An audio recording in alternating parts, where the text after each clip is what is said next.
Have you ever been faced with an impossible riddle? One that you couldn't figure out? That actually happened this week on Wheel of Fortune. It made the news.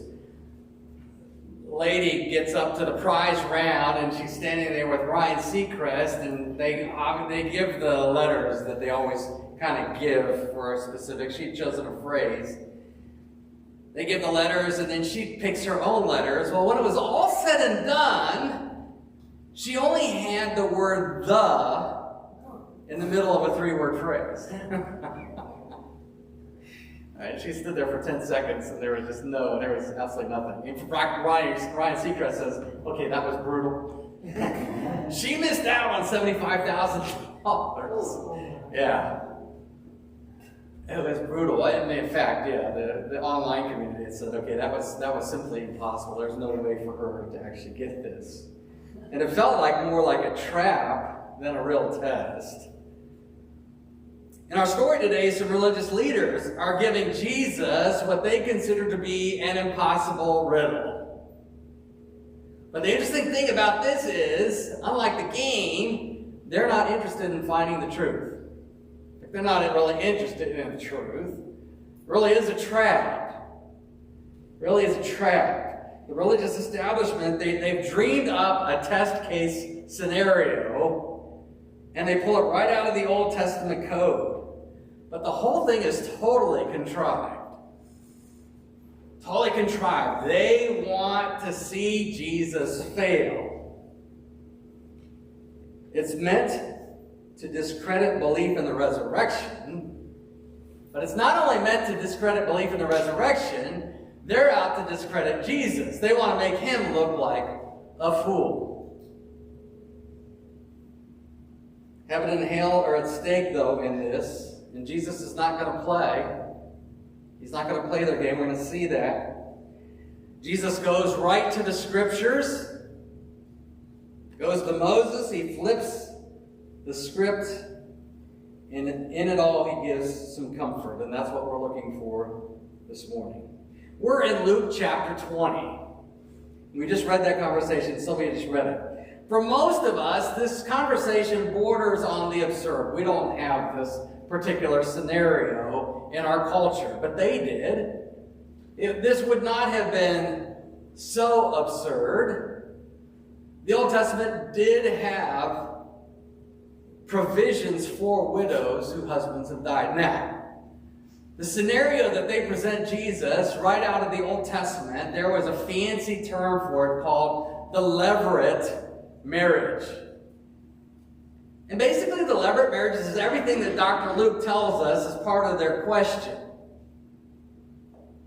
Marriage was part of the law. In fact, this is the mother of all questions, really, because so much of the law in the Old Testament is orbiting the whole topic of marriage. Marriage comes right out of the law. In fact, side note, this is why we don't consider marriage to be a sacrament. Because it's something that we do. It's law. But there are provisions for what happens when the husband dies. So this isn't some conversation about legal minutia. This stuff really happens now. 7 brothers. 7 brothers. See, that's what really ends up being the extreme here. But the scenario, levirate marriage was real. If a husband died, the brother got the wife. He was required to marry her. He was required to marry her so that she would have provision. Again, in that culture, by the way, this is still true in a lot of cultures today. I've seen it. If you travel overseas, you'll see this. Husband dies, the woman, in a culture where she has no rights, is on her own. It's not a good situation. So God, in his mercy and grace, through the law, is going to provide for widows whose husbands die. The brother's required to marry the widow. And it's not just for her survival, it's also so that the family line would continue through the mother, so that there would be children here.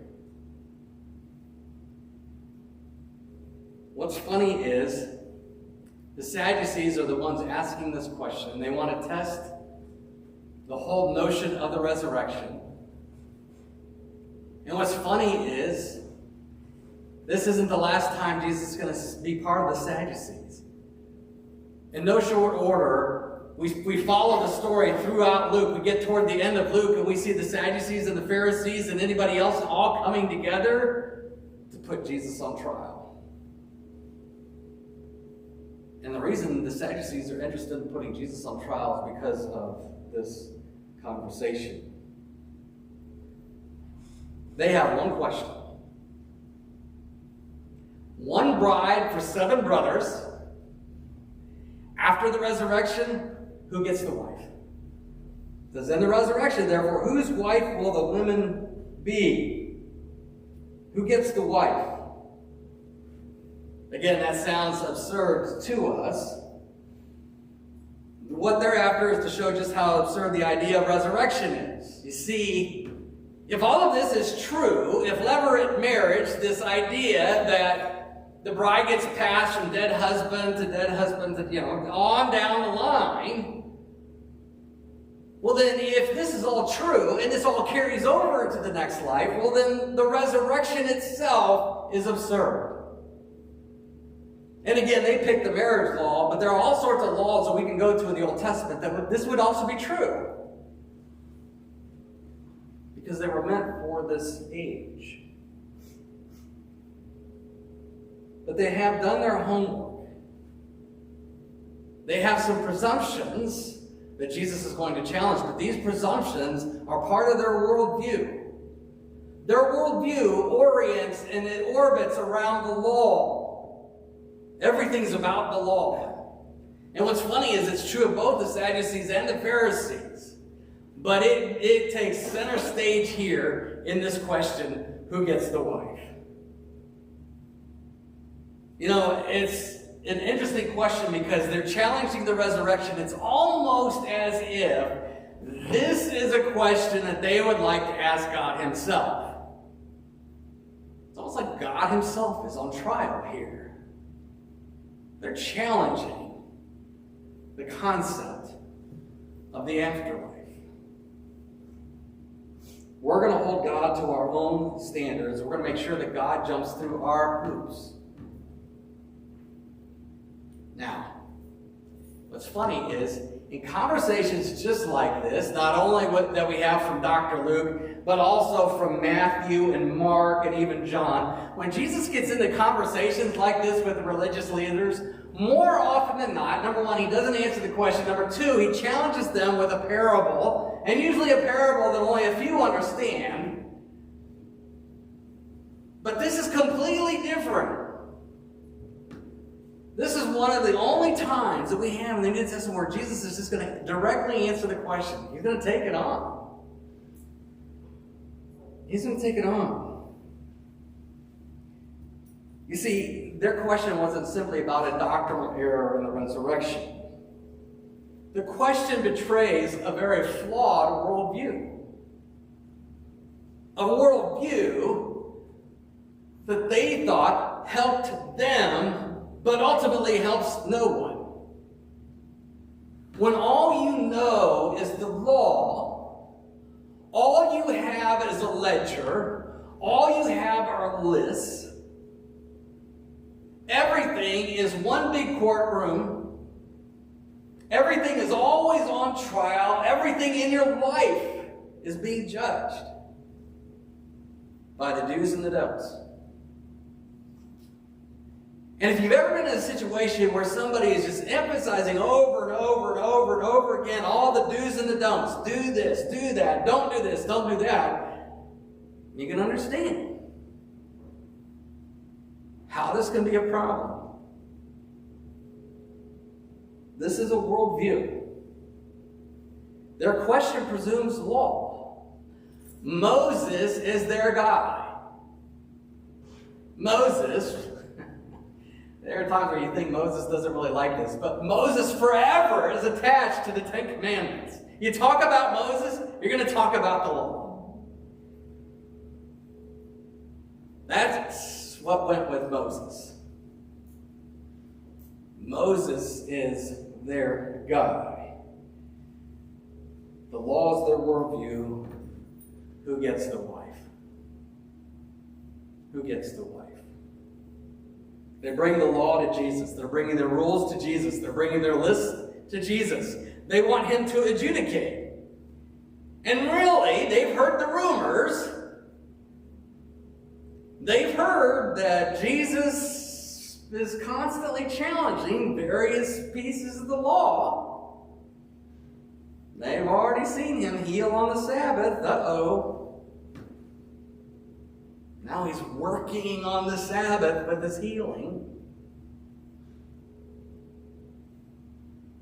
One of the ironies here is that they have rightly figured out, after decades and even centuries of theological development, if the law is king, if the lists rule, then there will be no resurrection. And the reason that is because there is no end to the lists. There is never enough to the list. It is always ongoing until something can stop it.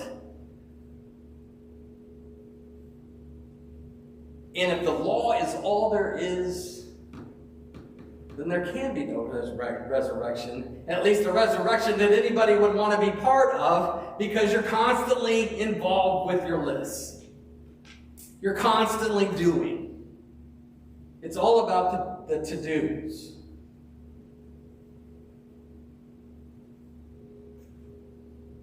Here's how Jesus begins his answer.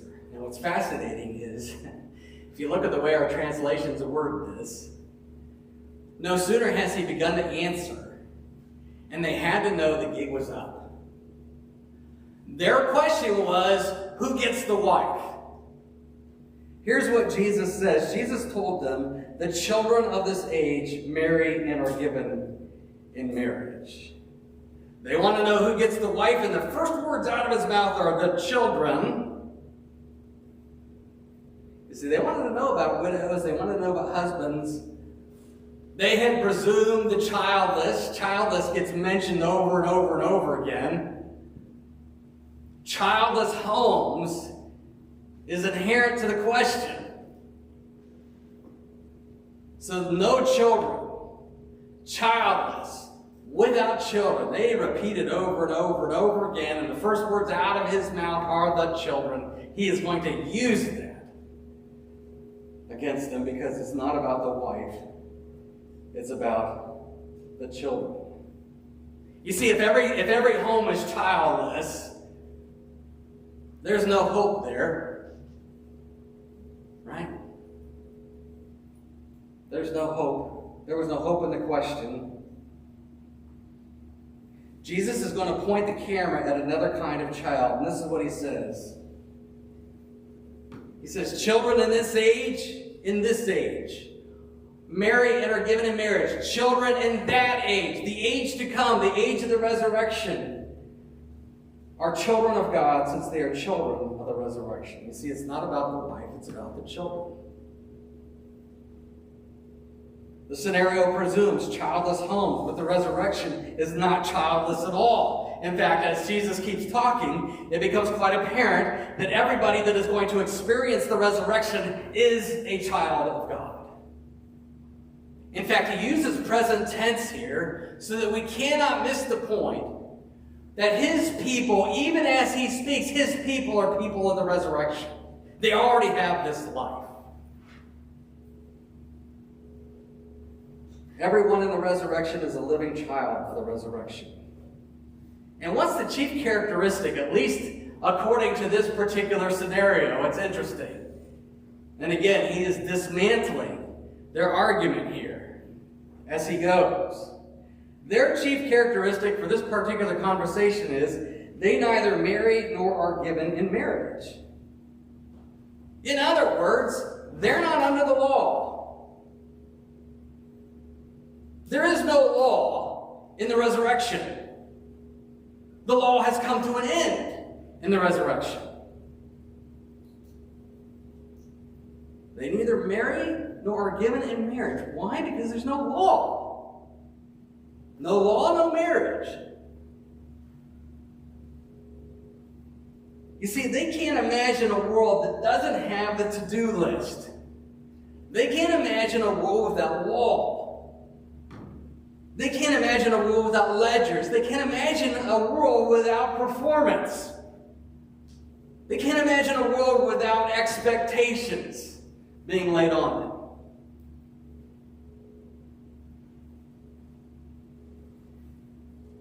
It's about what you do. Now, before we go any farther, I'm going to state the obvious here. There's a tripping point for many when it comes to this particular passage. And I have seen this. But we have to say it up front. What do you think Jesus is saying? He's really saying, there's no marriage in heaven. And I've seen people have absolute meltdowns over this particular idea, that there's no marriage in heaven. You see, again, it's part of our experience. It's part of the world that we know. We ourselves cannot imagine a world without law.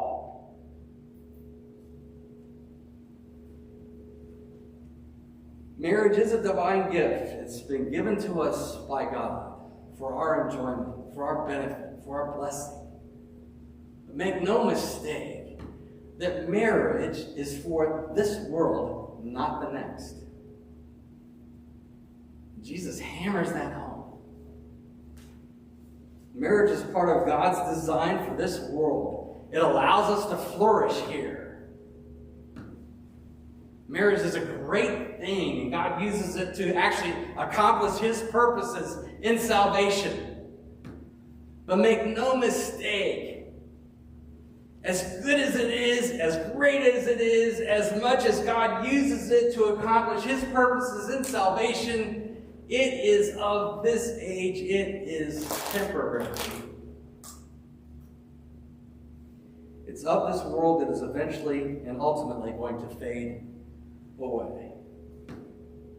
And this is part of Jesus' point. There's no marriage because there's no law. You see, the do's and the don'ts, the rules, are of this age. The expectations that others lay on us, that the law lays on us, are of this age. Moses and his top 10 are no longer necessary in the life to come. The riddle that they present, this trap that they're trying to lay for Jesus, is of this age. It presumes that everything that we can see, smell, hear now is going to be the same on the other side. And Jesus is saying, no. No. You see, they live a life where there are ledgers to be kept, there are boxes to be checked, there are lists to be filled out,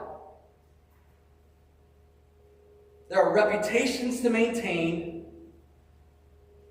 And both Jesus and the Sadducees know that no matter how much you check off the boxes, there's always one more. No matter how you fill out the list, there's always one more item. There's never enough. It is really like that hamster wheel that doesn't stop.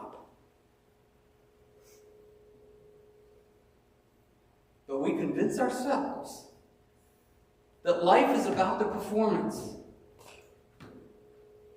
Life is about being the good dad, the good husband, the good co-worker.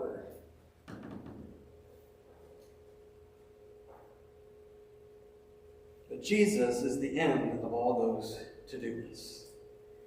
But we have our lists. We do. We all have them. Preston's got them. No matter how much we try to shake the fact that we are glued to our own boxes that we check. Remember how we were talking in the junk drawers about the rulers? Right? That's law. We have to have that. They're convinced that the law and the rules and the do's and the don'ts are what makes the world go round.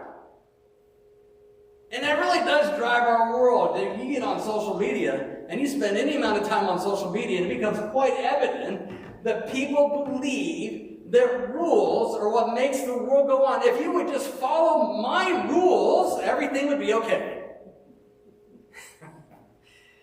If they would just check with me, right? I'll give them a list. If they would just check with me. Because I got a set of rules that are better than their set of rules. And you know what they're saying? Our rules are better than your rules. That was the Sadducees and Pharisees. Rules, the to-do lists, the do's and the don'ts dominate the worldview. And yes, like the hamster wheel, there is no hope there because it is never enough. It is always ongoing. There's always the argument. It's always about who wins and who loses, who's in power, who has the upper hand. And if I'm going to enter into this conversation, I'm going to win it. Right? Bresson guilty. Jesus smashes that worldview. Jesus is where the to-do lists go to die. The law's ledger meets its end at the cross. The tomb is where never enough lies, dead.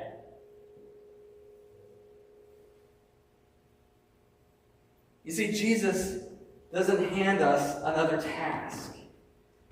And by the way, if you get on social media, you read some of those books, you'll find out real fast that there are people that want to try and convince you that Jesus has another task for you. Let me tell you something about that. It's never enough. You'll end up in a fetal position just like you were. You're on the hamster wheel of performance just like you were if you didn't have Jesus. And what does he gain you? A better confidence about yourself, even though you're still on the hamster wheel? Jesus is the end of all that. That's his comment. That is what he is saying to these Sadducees. They don't get it. They don't understand it. Jesus gives you himself. And on the last day, when there's no marrying because there is no law, what you have is Jesus and his freedom. I was talking about that this week. What comes to us in the afterlife isn't more stuff to do. Now, there will be things for us to do. Don't get me wrong. Don't walk out here and say, Preston said, it's not going to be anything to do. I'm not saying that. But there's not going to be these tasks. We're not going to be looking for fulfillment because Jesus has already done it. In fact, I was talking with somebody this week. It's almost as if as Jesus is having this conversation and he starts talking about God being the God of the living and not of the dead, and the fact that the listen with Jesus is that what is ahead for us in the afterlife is simply play. Now, there's all sorts of other things that are going on, but it's what's it going to feel like? How much freedom do you feel when you're fishing? How much freedom do you feel when you're doing that favorite thing is that you do? That is what is promised in Jesus in the resurrection. Nothing more for us to do. You see, what he provides us in the resurrection is rest. Rest went missing on that seventh day because we blew it. There was no rest.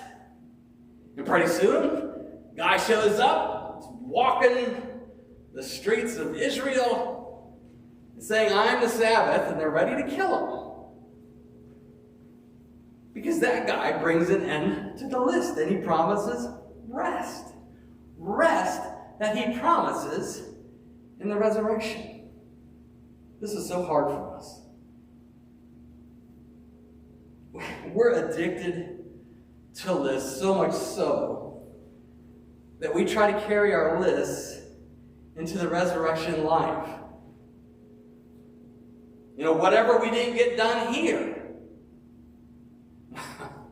Whatever we didn't get done here, some people will tell you you're expected to finish it. It's called purgatory. Purgatory is all about what you do. It is task-oriented. The idea of ghosts. Ghosts. The idea that spirits roam the halls, or roam this, or roam that, looking to finish their unfinished business of this world. It doesn't work that way. That's what Jesus is saying. It doesn't work that way. When you get to the resurrection, it's over. It's the end of the list. It's the end of the task. It's the end of things to do. You don't need any of that. It's not true. We have to change the way we think. Not just about that life, but about this life. What is it that gives us so much anxiety? Lists, right? Unfinished stuff. What if the resurrection started right now? What if the resurrection life for us started in our baptism? What if it was now? That doesn't mean the lists are going to go away, right? But it gives us a different kind of perspective on what those lists mean and our subservience to those lists. Lists die with Jesus. So Jesus ends with a promise. And as Zoe read it, he goes right back to Moses. Goes right back to the burning bush. And he says the resurrection is all about the great I am. You want to know why the resurrection is life? You want to know why the resurrection is rest? You want to know why the resurrection is the end of the to-do list? Because the resurrection is Jesus himself. He is the great I am. He is the one who showed up at the burning bush. And he's the one who said this. He's not the God of the dead, but of the living, because all are living to him. That's present tense. And he says all are living to him. That means not just everybody in this room, but all the saints that have gone before. They're not working. They're living. They have life. They have rest. You see, this promise tells us that the Jesus who forgives us is going to make sure that he is going to get us to the end. He's going to get us to the resurrection.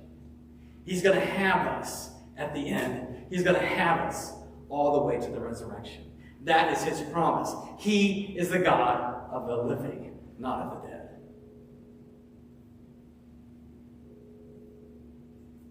So the ache, the anxiety, the stress, I can't promise that will all go away. We still live with our old Adams. We still live as sinners. What I can promise you is this, that this promise is for you right now. That you can rest right now. That you can give your anxiety, you can give your list to Jesus right now. Right now. There's one final irony that's all part of this. And I was absolutely struck when I saw this week. The ultimate irony is the Sadducees are talking to Jesus, and they're talking to the incarnate Messiah who was promised in the Old Testament. They're using levirate marriage, or this idea of the widow who gets passed from one brother to another. This idea of levirate marriage, they're weaponizing it against him to deny the resurrection. And all the while, the person standing there is standing there because someone in his past had the faith and the audacity to cling to levirate marriage to make the Messiah and the promise happen. We read it at Christmas time, Matthew 1. There's the story of Tamar.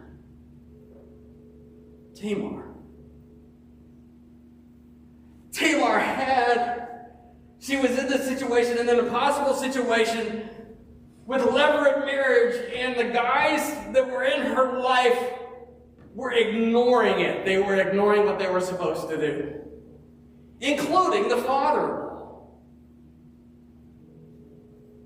She has faith to bring about what should have been done in the levirate marriage. You see, the messianic line, the one who is standing there having this conversation with the Sadducees, is the Christ of levirate marriage. He takes care of all of it. He's the end of levirate marriage. He's the end of the law. They're trying to weaponize something that God used to bring Jesus into this world.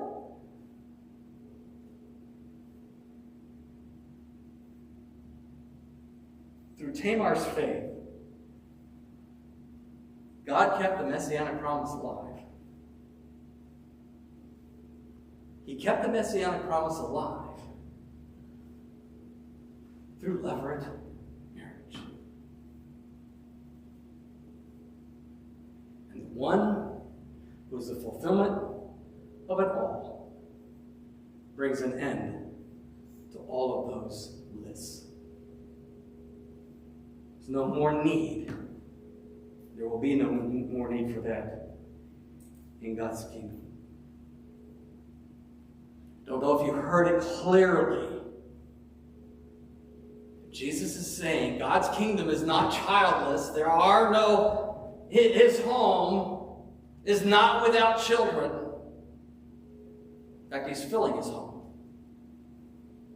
with children. You see, Jesus is the bridegroom. He's the bridegroom. He's the husband. The church is his bride.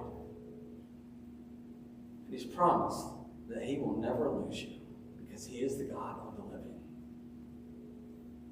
You are his child. Nothing will ever change that. We are his resurrection people. Let's pray.